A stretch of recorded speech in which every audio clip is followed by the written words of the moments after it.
सबसे पहले हम लोग जीके और करंट अफेयर्स के महत्वपूर्ण क्वेश्चंस का रिवीजन देखेंगे। उसके बाद डेली करंट अफेयर्स की सीरीज में आज के महत्वपूर्ण करंट अफेयर्स को लास्ट में देखेंगे। ठीक है। गोवा में आयोजित 52वें अंतर्राष्ट्रीय भारतीय फिल्म महोत्सव में फिल्म शूटिंग के लिए सबसे अनुकूल राज्य किसे चुना गया? तो ये आपका अंतर्राष्ट्रीय भारतीय फिल्म महोत्सव होता है, ये हमेशा कहाँ होता है? गोवा में आयोजित किया जाता है। IFFI के नाम से आप इसको जानते हो, इफ्फी के नाम से। ठीक है ना। और इसमें फिल्म शूटिंग के लिए सबसे अनुकूल राज्य चुना गया है उत्तर प्रदेश राज्य को। छठे ब्रिक्स फिल्म महोत्सव 2021 में सर्वश्रेष्ठ अभिनेता का पुरस्कार किसे प्रदान किया गया? तो ब्रिक्स देशों का जो है फिल्म महोत्सव होता है। ठीक है ना। तो 2021 में जो सर्वश्रेष्ठ अभिनेता का पुरस्कार इसमें चुना गया है वो चुना गया है धनुष को, और उनकी फिल्म असुरन के लिए ये पुरस्कार इन्हें दिया गया, ब्रिक्स फिल्म महोत्सव में सर्वश्रेष्ठ अभिनेता का पुरस्कार। ओके। नेक्स्ट हमारा है, हाल ही में मलेशियाई ओपन चैंपियनशिप जीतने वाले पहले भारतीय स्क्वैश खिलाड़ी कौन बन गए हैं? तो स्क्वैश में जो है अभी तक भारत ने कोई चैंपियनशिप नहीं जीती थी, तो पहली बार आपका मलेशियाई ओपन चैंपियनशिप जीतने वाले पहले भारतीय स्क्वैश खिलाड़ी बन गए हैं आपके आपके सौरभ घोषाल। ठीक है ना। तो मलेशिया ओपन चैंपियनशिप पहली बार किसी भारतीय ने जीती है, सौरभ घोषाल ने। भारत सरकार के द्वारा राष्ट्रीय कृषि नीति कब घोषित की गई थी? तो राष्ट्रीय कृषि नीति आई थी आपकी जुलाई सन 2000 में। ठीक है ना। तो पहली बार राष्ट्रीय कृषि नीति जो है स्वतंत्रता के बाद प्रथम बार आई थी जुलाई सन 2000 में। ठीक है। किसानों की आय को दोगुनी करने के लिए भारत सरकार ने किस समिति का गठन किया था? तो कौन सी समिति थी जो कि किसानों की आय को दोगुनी करने से संबंधित थी? तो वो है आपकी अशोक दलवई समिति। ठीक है ना। अशोक दलवई की अध्यक्षता में जो समिति थी ये किसानों की आय दोगुनी करने से संबंधित थी। खेल क्षेत्र में विवादों को तेजी से निपटाने के लिए भारत के पहले खेल मध्यस्थता केंद्र का उद्घाटन कहाँ पे किया गया? तो पहला आपका खेल मध्यस्थता केंद्र कहाँ पे बनाया गया है? तो ये बनाया गया है आपके अहमदाबाद में। और इसमें क्या होगा कि खेलों से संबंधित जो विवाद होंगे उसको निपटाया जाएगा खेल मध्यस्थता केंद्र अहमदाबाद में। उत्तर प्रदेश सरकार द्वारा एक जिला एक उत्पाद योजना का ब्रांड एम्बेसडर किसे नियुक्त किया गया? तो एक जिला एक उत्पाद यानी कि वन डिस्ट्रिक्ट वन प्रोडक्ट योजना जो आपकी उत्तर प्रदेश सरकार की है, इसका जो है आपका ब्रांड एम्बेसडर बनाया गया आपके कंगना रनावत को। ठीक है ना। अगर आप लोगों को अपने ज़िले के उत्पाद के बारे में पता हो कि कौन सा उत्पाद को आपको वन जिला एक वन डिस्ट्रिक्ट वन प्रोडक्ट के अंतर्गत नामित किया गया है तो आप कमेंट करके बताएंगे। नमामि गंगे कार्यक्रम का आधिकारिक शुभंकर जो है किसे घोषित किया गया था? तो नमामि गंगे कार्यक्रम का आधिकारिक शुभंकर जो है ये चाचा चौधरी को घोषित किया गया है। ठीक है। हाल ही में किस राज्य के सफ़ेद प्याज को भौगोलिक संकेतक यानी कि जीआई टैग प्रदान किया गया? तो ये आपका सफ़ेद प्याज किस राज्य की है? तो महाराष्ट्र राज्य के सफ़ेद प्याज को जो है आपका जीआई टैग प्रदान किया गया है। तो वेलकम टू एग्जाम सहपाठी, और आप देख रहे हैं डेली घटना चक्र की समसामयिकी सार की क्लास को, और ये हमारा 99th सीरीज़ है। ठीक है ना। करंट अफेयर्स और जीके का इसमें हम लोग रिवीजन करते हैं। अगर आप यहाँ पे पहली बार आए हैं तो यूट्यूब पे हमें सब्सक्राइब कर सकते हैं। इसके अलावा टेलीग्राम पर, इंस्टाग्राम पर और फेसबुक पर भी हमें आप फॉलो कर सकते हैं। ठीक है। ये क्लास आपकी सबके लिए इंपॉर्टेंट है, सारे एग्जाम्स के लिए, क्योंकि करंट अफेयर्स और जीके सभी एग्जाम्स में पूछी जाती है। तो आइए कंटिन्यू करते हैं आज की क्लास को। हाल ही में त्रिपुरा के नए मुख्यमंत्री किसे बनाया गया है? तो जो नया मुख्यमंत्री बनाया गया है विप्लव देव को हटा करके माणिक साहा को जो है त्रिपुरा का नया मुख्यमंत्री बनाया गया है। खाद्य और कृषि संगठन फूड एंड एग्रीकल्चरल ऑर्गेनाइजेशन, इसकी स्थापना कब हुई थी? कल आपको बताया गया था 16 अक्टूबर 1945। आप लोग को क्या बताना है? आप लोग को बताना है कि इसका मुख्यालय कहाँ पे स्थित है। ठीक है ना। तो विश्व खाद्य और कृषि संगठन का मुख्यालय आप कमेंट करेंगे। इसके द्वारा विश्व खाद्य पुरस्कार 2022 अभी हाल ही में किसे प्रदान किया गया? तो ये प्रदान किया गया है डॉक्टर सिंथिया रोजेनजवेक को। ओके। तो ये नाम याद रखेंगे, इंपॉर्टेंट है। मृदा स्वास्थ्य कार्ड का प्रारंभ कहाँ से किया गया? तो मृदा स्वास्थ्य कार्ड योजना इसका प्रारंभ किया गया था सूरतगढ़ राजस्थान से। और ये योजना जो है कब आई थी, लॉन्च हुई थी? तो ये आपका 19 फरवरी 2015 को। ठीक है, सन इंपॉर्टेंट है। 19 फरवरी 2015 को मृदा स्वास्थ्य कार्ड योजना का प्रारंभ किया गया था सूरतगढ़ राजस्थान से। प्रधानमंत्री कृषक सम्मान निधि, और इसी को क्या कहा जाता है? इसी को बोला जाता है पीएम किसान योजना। ठीक है ना। पीएम किसान योजना इसी को बोलते हैं, कृषक सम्मान निधि। और इसका कब प्रारंभ किया गया? तो इसका प्रारंभ किया गया था 24 फरवरी 2019 को। और इसे कहाँ से प्रारंभ किया गया? तो गोरखपुर उत्तर प्रदेश से इसे प्रारंभ किया गया है। टेम्पल्टन पुरस्कार 2022 किसे प्रदान किए जाने की घोषणा की है? तो टेम्पल्टन पुरस्कार 2022 के लिए फ्रैंक वेलजेक को जो है ये प्रदान किया जाएगा, टेम्पल्टन पुरस्कार 2022। यानी कि साइंस में आध्यात्मिकता का मिलान करने के लिए ये पुरस्कार दिया जाता है, टेम्पल्टन पुरस्कार 2022। इस वर्ष किसे दिया गया? फ्रैंक वेलजेक को, जो पहले जो है भौतिकी में नोबेल पुरस्कार के विजेता रह चुके हैं। किसने वर्ष 2022-23 के लिए भारतीय उद्योग परिसंघ के अध्यक्ष का पदभार ग्रहण किया है? तो भारतीय उद्योग परिसंघ का जो अध्यक्ष बने हैं अगले एक वर्ष के लिए वो हैं आपके संजीव बजाज। ठीक है। संयुक्त राष्ट्र मानवाधिकार परिषद, ठीक है, यानी कि United nation human right council में रूस की जगह किस देश को चुना गया? तो अभी हाल ही में रूस को जो है यूएनएचआरसी से बाहर कर दिया गया था। अब रूस की जगह पर चेक रिपब्लिक देश को चुना गया है। ठीक है ना। किस भारतीय को ब्रिटेन के प्रतिष्ठित रॉयल गोल्ड मेडल 2022 से सम्मानित किया गया?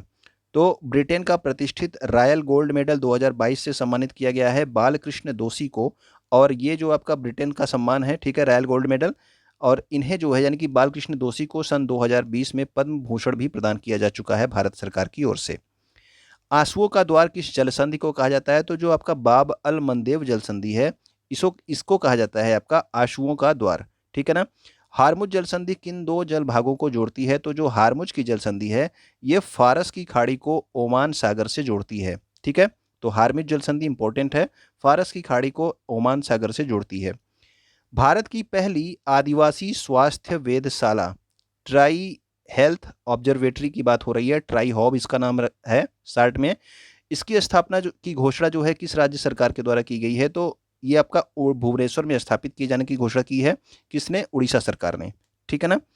भारत का पहला फ्लो केमिस्ट्री टेक्नोलॉजी हब किस शहर में स्थापित किया जाएगा? तो जो फ्लो केमिस्ट्री टेक्नोलॉजी हब है यानी कि आपका जैसे पाइप वाइप से जिसमें आपका फ्लो होता रहता है चीज़ें, उनसे जो आपका केमिस्ट्री टेक्नोलॉजी हब है ये स्थापित किया जाएगा आपका हैदराबाद में। ठीक है ना। भारत का पहला घरेलू हाइड्रोजन ईंधन वाला इलेक्ट्रिक पोत किस राज्य के द्वारा तैयार किया जाएगा? तो याद रखना घरेलू हाइड्रोजन ईंधन वाला इलेक्ट्रिक पोत की बात हो रही है और ये कोचीन शिपयार्ड के द्वारा बनाया जाएगा। ठीक है। विश्व का एकमात्र तैरता हुआ राष्ट्रीय उद्यान कौन सा है? तो एकमात्र तैरता हुआ राष्ट्रीय उद्यान है आपका काबुल लामजाओ नेशनल पार्क। किस स्टेट में है? तो ये आपके ओडिशा राज्य में है काबुल लामजाओ नेशनल पार्क। ये विश्व का एकमात्र तैरता हुआ नेशनल पार्क है। पूर्वोत्तर भारत की सबसे बड़ी मीठे पानी की झील कौन सी है? तो सबसे बड़ी मीठे पानी की झील जो पूर्वोत्तर भारत यानी कि नॉर्थ ईस्ट इंडिया की बात हो रही है तो ये आपकी है लोकटक झील। कहाँ पे है? मणिपुर में ये भी स्थित है। हिम तेंदुआ के संरक्षण के लिए व्हिटली गोल्ड अवार्ड 2022 इससे जो है किसे सम्मानित किया गया है? व्हिटली अवार्ड को ग्रीन ऑस्कर भी कहा जाता है और हिम तेंदुआ के संरक्षण के लिए इसे प्रदान किया गया है चारुदत्त मिश्र को। ओके। नेक्स्ट हमारा है मोटे अनाज से संचालित भारत के पहले एथेनॉल संयंत्र का उद्घाटन कहाँ पे किया गया? तो भारत का पहला एथेनॉल संयंत्र जो कि मोटे अनाज से संचालित है इसका उद्घाटन किया गया है पूर्णिया। और पूर्णिया कहाँ पे है? बिहार राज्य में स्थित है। ठीक है। माउंट सारामती किस राज्य में स्थित है? तो माउंट सारामती आपके नागालैंड में स्थित है। माजुली द्वीप किस राज्य में स्थित है? तो माजुली द्वीप जो है असम राज्य में स्थित है। अभी हाल ही में असम वैभव पुरस्कार किसे प्रदान किया गया? अगर आपको याद हो तो आप कमेंट करके बताएंगे। असम वैभव पुरस्कार अभी हाल ही में किसे प्रदान किया गया है? ठीक है। और नंदा देवी पर्वत किस राज्य में स्थित है? जिस तरह से माउंट सारामती नागालैंड में स्थित है उसी तरह से नंदा देवी पर्वत किस राज्य में स्थित है? ओके। मणिपुर के मार्शल आर्ट का क्या नाम है? तो मणिपुर का जो मार्शल आर्ट है वो है आपका थांग टा। ठीक है। तो मणिपुर के मार्शल आर्ट का क्या नाम है? थांग टा। विशेष पोषण योजना के तहत मिड डे मील के साथ सरकारी स्कूलों में नाश्ता देने वाला देश का पहला राज्य कौन बन गया है? तो मिड डे मील किसको दिया जाएगा? तो मिड डे मील 1 से लेकर के 8 तक के बच्चों को दिया जाएगा और उसी के साथ जो है नाश्ता जो है किस क्लास के बच्चों तक दिया जाएगा? तो 1 से 5 तक के बच्चों को मिड डे मील के साथ नाश्ता भी दिया जाएगा। किस राज्य में? तो ये आपका तमिलनाडु राज्य ने इसकी घोषणा करी है। हाल ही में किस देश में दुनिया का सबसे लंबा, और इसकी लंबाई कितनी होगी? 632 मीटर, कांच का पुल, और इस पुल का क्या नाम रखा गया है? White dragon bridge. ठीक है। ये किस देश में खोला गया है? तो ये वियतनाम में खोला गया है। ठीक है। दुनिया का सबसे लंबा कांच का पुल जिसका नाम है व्हाइट ड्रैगन ब्रिज। कहाँ पे? वियतनाम में। स्कॉर्पियन श्रेणी की पनडुब्बियों के निर्माण के लिए भारत और फ्रांस के सहयोग से कौन सा प्रोजेक्ट चलाया जा रहा है? तो याद रखना कि भारत और फ्रांस के सहयोग से चलाया जा रहा है आपका प्रोजेक्ट 70। और किस लिए? तो स्कॉर्पियन श्रेणी के पनडुब्बियों के निर्माण के लिए। और इसके तहत जो है कुल कितनी पनडुब्बियां बनाई जाएंगी? तो कुल 6 पनडुब्बियां बनाई जाएंगी। ठीक है ना। तो आईएनएस कलवरी, आईएनएस करंज, आईएनएस वेला है, आईएनएस आपका वागीर, आईएनएस वागसीर, इस तरह से आपकी कितनी है? कुल आपकी 5 से 6 जो है आपकी 6 आपकी क्या है? आपकी स्कॉर्पियन श्रेणी की पनडुब्बियां हैं। ठीक है ना। अब देखें कुछ महत्वपूर्ण ऐप के बारे में जो हाल ही में स्टार्ट किए गए हैं। तो दिशांक ऐप जो है ये किस सरकार की है? तो ये कर्नाटक सरकार की ऐप है दिशांक ऐप। भूमि के माप से संबंधित ये ऐप है, भूमि का रिकॉर्ड संकलित करने से संबंधित। अगला है आपका किसान ऐप किसने स्टार्ट किया, तो आईआईटी रुड़की ने स्टार्ट किया उत्तराखंड के किसानों के लिए। ठीक है, किसानों को मौसम की जानकारी देने के लिए किसान ऐप प्रारंभ किया गया है। मनी ऐप किसके द्वारा प्रारंभ किया गया, तो मनी ऐप भारतीय रिजर्व बैंक के द्वारा प्रारंभ किया गया है। यानी कि ये किसके लिए प्रारंभ किया गया, जो लोग देख नहीं सकते हैं, दृष्टिबाधित लोगों के लिए नोटों की पहचान करने के लिए मनी ऐप प्रारंभ किया गया। माइग्रेशन ट्रैकिंग ऐप ये किसके द्वारा प्रारंभ किया गया, तो माइग्रेशन ट्रैकिंग ऐप आपके महाराष्ट्र सरकार के द्वारा प्रारंभ किया गया। यानी कि जो है एक समय में महाराष्ट्र में कमाई करने के लिए आने वाले और वहाँ से जाने वाले लोगों को ट्रैक करने के लिए। सतर्क ऐप भ्रष्टाचार से संबंधित है, तो ये किस राज्य का है, तो ये जम्मू कश्मीर राज्य का है। जन निगरानी ऐप यानी कि लोगों की जो शिकायतें होंगी उसको जो है जन निगरानी ऐप पर लोग जो है सरकारी सेवाओं से संबंधित शिकायतों को कर सकते हैं, ये भी आपके जम्मू कश्मीर ने स्टार्ट किया। 1064 भ्रष्टाचार विरोधी ऐप ये इसका नाम है, ये किस सरकार ने स्टार्ट किया, तो ये उत्तराखंड की सरकार के द्वारा स्थापित किया गया। तंबाकू छोड़ो ऐप जो है ये किस स्टेट का है, तो तंबाकू स्टेट का नहीं, ये मतलब किसके द्वारा लॉन्च किया गया, तो तंबाकू छोड़ो ऐप विश्व स्वास्थ्य संगठन यानी कि वर्ल्ड हेल्थ ऑर्गेनाइजेशन के द्वारा जारी किया गया है। लोकपाल ऐप जो है किसके द्वारा स्टार्ट किया गया, तो लोकपाल ऐप मनरेगा की शिकायतें दर्ज करने के लिए स्टार्ट किया गया है। किसने स्टार्ट किया है, आपके कृषि मंत्री मत्स्य पालन मंत्री हैं आपके गिरिराज सिंह, उनके द्वारा जो है इसको स्टार्ट किया गया है। ठीक है ना, मनरेगा की शिकायतों को दर्ज करने के लिए लोकपाल ऐप। गरुड़ और स्वीप ऐप जो है ये किसके द्वारा प्रारंभ किया गया है, तो गरुड़ और स्वीप ऐप ये प्रारंभ किया गया है चुनाव आयोग के द्वारा। चुनाव में जागरूकता फैलाने के लिए गरुड़ ऐप और स्वीप ऐप का प्रारंभ किया गया। वर्तमान में जो सबसे नए आपके अभी हाल ही में मुख्य चुनाव आयुक्त बने हैं उनका नाम क्या है, वो आप लोग कमेंट करके बताना। ठीक है, सारथी ऐप किसके द्वारा प्रारंभ किया गया, तो भारतीय प्रतिभूति और विनिमय बोर्ड यानी कि सेबी के द्वारा प्रारंभ किया गया है आपका सारथी ऐप।